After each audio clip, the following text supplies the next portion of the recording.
So this is just a quick one. I'm going to work on the air compressor here. I don't drain the water often enough because it's a real pain in the butt to do. So I got it up on blocks, and the drain down there is a snap-on auto drain, which took line from the top here. So the copper line comes out up by the check valve. So my understanding is every time it cycles, it puts air pressure to this line, sends it down, opens the valve, blows out. From what I could see online, these are known to be a problem. And when I opened it up, it was full of junk because it's got a really, really fine mesh screen in it. So as soon as that plugs up, it doesn't drain anymore. So I think what I'm going to do, I went on, I think I got this on Amazon, but just a cheap little drain extension. And these are cheap. I mean, like, they don't cost much of anything. But it's just a little piece of flex pipe. It's got a valve on the end, a 90 fitting, and a reducer. I think I need the reducer, but I bought this because I can screw this in and it'll stick out to about here. That'll make it a lot easier to drain it. I also bought this auto drain valve. It is a, I don't even know how to pronounce that. This is an Amazon one. I think it was like 20 bucks. It was really cheap. It's a solenoid with a timer on it. So you can time how long you want it to go for and how often. And you can test it and try it that way. This might be a future edition. It runs as long as it's plugged in.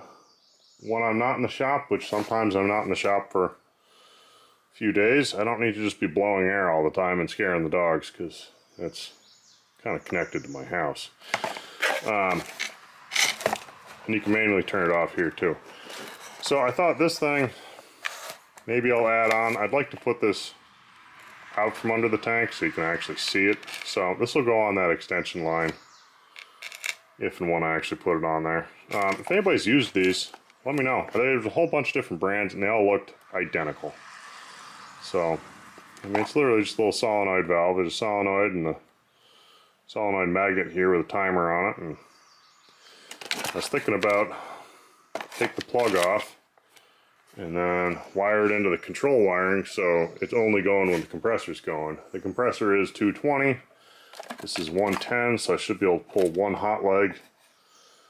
And I think this one's got a return in the ground. It'd be nice to have it only run when the compressor does. But let me know if you know anything about these. For now, I'm just going to put my little basic valve on the bottom of this compressor, get it back down the floor, fire it up, see how it does. And up top, because that line tees in on the left side here, that one, I just have a little plug. I'm going to put a pipe plug in it. That way it won't be leaking air and we'll be good. The other line over there comes down to the control.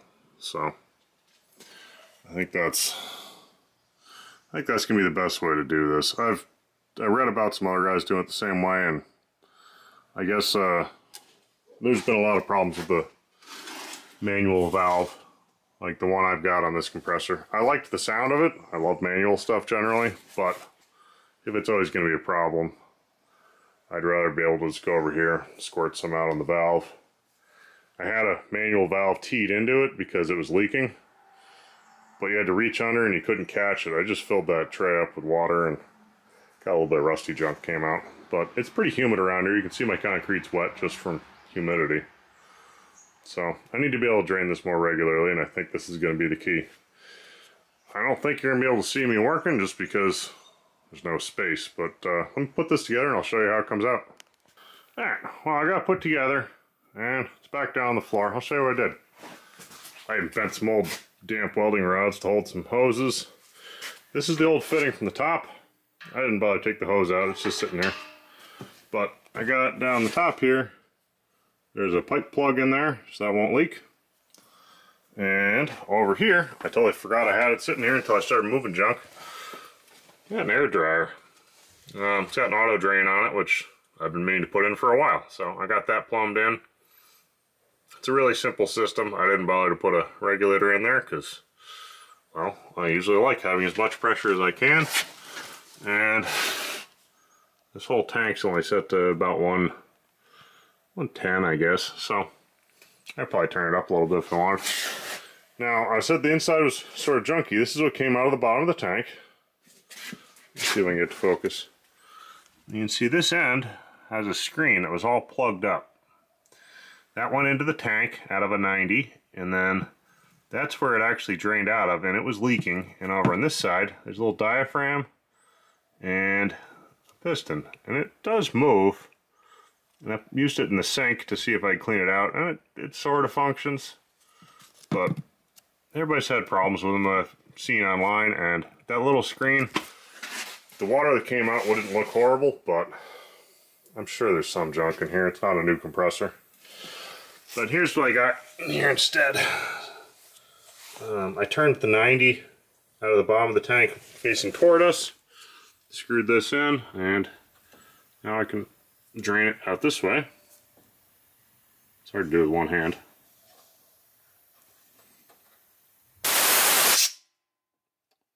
So I can let the moisture out of the tank that way. And it's now an easy to get to spot. Maybe I'll cut this piece of the pallet out or something to make it a little easier. I probably should bolt it down with some vibration isolators, but this is the original shipping crate. The guy I bought it from said it worked fine on it, and it's been just fine sitting on that. I did change the oil and I rebuilt the head probably a year and a half ago now. Hasn't been that many hours. It doesn't really run as much as you'd think. Yeah, 963, and I'm at, which is when I bought it, and it's 976. So I guess I got about 13, almost 14 hours on it of run time, so not that much. I should probably put an edge in the shelf so stuff doesn't go into the pulley, but oh, it's a good setup. It's hard to find time to do stuff on my own projects, especially when the shop's a mess and I'm behind. So let me know what you think, if you like it or whatnot.